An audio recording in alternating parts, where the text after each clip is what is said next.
Good afternoon, Philippines! Welcome to the historical town in the province of Pampanga, ang Balen ng Macabebe.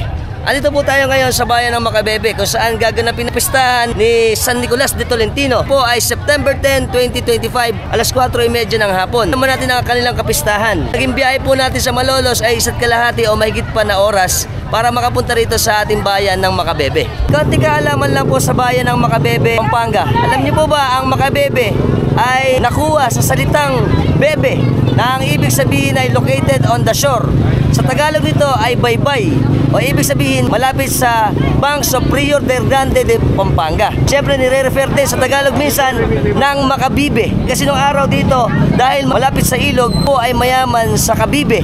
Kaya po sa Tagalog ang Macabebe ay Makabibe o maraming kabibe. At syempre sa English term natin, ang sinasabi po nating Macabebe ay surrounded by rivers. Kasi nga nandito tayo sa Rio Grande ng Pampanga o yung tinatawag natin Pampanga River.